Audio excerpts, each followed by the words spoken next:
চৌঠা মের পর থেকে একে একে তৃণমূল কংগ্রেসে ভাঙন ধরেছে। একদিকে এখানকার যারা বিধায়ক ছিলেন তৃণমূল কংগ্রেসের বা বিধায়ক রয়েছেন এবং তারই সঙ্গে তৃণমূল কংগ্রেসের নেতা নেত্রীরা যারা দল ছেড়েছেন তাদের একটা অংশ তারা ঋতব্রত তৃণমূলে চলে গিয়েছেন।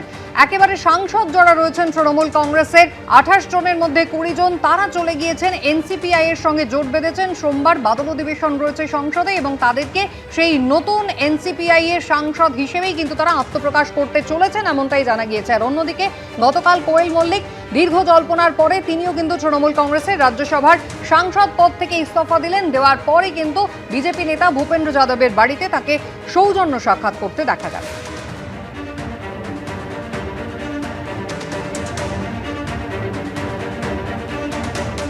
তৃণমূলে তিনি যে আর থাকবেন না এই প্ল্যান আগেই করে ফেলেছিলেন কোয়েল মল্লিক, এমনটাই দাবি করেছেন বিজেপি নেতা সুকান্ত মজুমদার।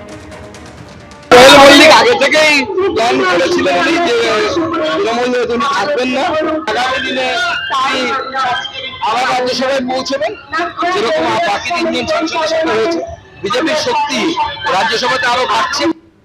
মমতা বন্দ্যোপাধ্যায় কিন্তু ভাঙতে নারাজ। তিনি বলছেন তিনি কিন্তু এতটুকু চিন্তিত নন। দেখুন, আমি কিন্তু ভয় পাচ্ছি না। যারা যারা যাবার দয়া করে 21-এর আগে তারা নাম লেখান ওদের সাথে, কিন্তু কোনোই ভাববেন না দলটাকে কলঙ্কিত করে আপনারা নিজেদের সম্মানিত করছেন। তৃণমূলের ছত্র ছায়ায় কেউ থাকতে চাইছে না, মন্তব্য বিজেপির রাজ্য সভাপতি শ্রমিক ভট্টাচার্যের। কোয়েল মল্লিক তো সরাসরি কোনোদিন রাজনীতি করেননি, পলিটিক্সে ল্যাটারাল এন্ট্রি হয়েছিল, উনিও তৃণমূল ছাড়ছেন। অর্থাৎ তৃণমূলের ছত্রছায়ায় কেউ থাকতে চাইছে না। তৃণমূল নির্মূল, আমি এটুকুনি বলতে পারি। তৃণমূল শেষ।